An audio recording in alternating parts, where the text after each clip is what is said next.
On a regular working day, a very humble woman collected cans in a city square to support her family. When suddenly, with the garbage bag, she accidentally bumps into a woman passing by.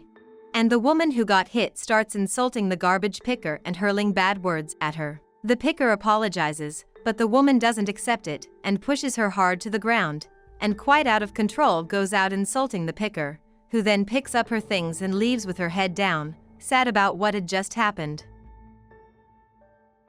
2 years have passed and this same woman who had humiliated the garbage collector shows up in a very fancy building for a job interview.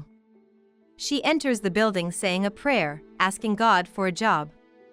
Upon entering the reception of the building, she very politely hands over her resume to the receptionist and says she came for a job interview there. He quite happy asks the woman's name and receives her resume, asks the woman to wait just a moment, because soon she would be answered. She quite impressed asks if he would own that building, but he laughs and says no, he was just the receptionist. She still curiously asks who the owner would be, and he replies that the name of the owner of that building was Rosangela. Then he calls his boss to inform that there was a girl at the front desk waiting for a job interview.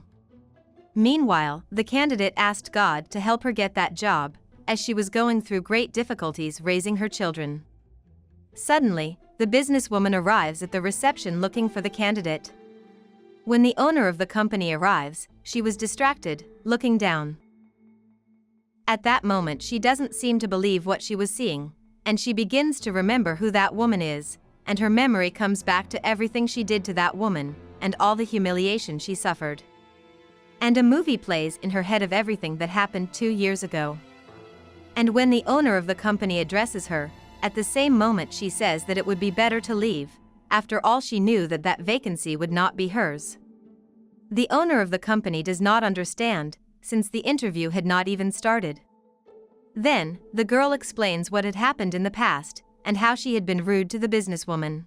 But the businesswoman says that you shouldn't pay evil for evil, that she would give the woman a chance and asks the receptionist to give her the necessary instructions. He then says he heard the whole conversation, and asks his boss if she would still hire her. Then her boss starts talking about how much she learned in life that you shouldn't pay evil for evil, because she was already very humiliated and went through great difficulties. She also said that everyone should have a second chance. So he delivers a garbage bag to the woman, but her boss says that she didn't get there humiliating anyone, and that, therefore, she would give the woman another function. And to her employee's surprise, she also says that, from that moment on, the girl would take his place, and he would take the new role of manager. He was extremely happy, and then took the new employee to introduce her new duties. He showed her everything, all her duties and obligations as a receptionist. With all that situation, the woman could learn that we should not humiliate or see someone as inferior. After all, life takes many turns, and one day we may be in the same position of inferiority, and not have the same luck to count on the understanding of another person.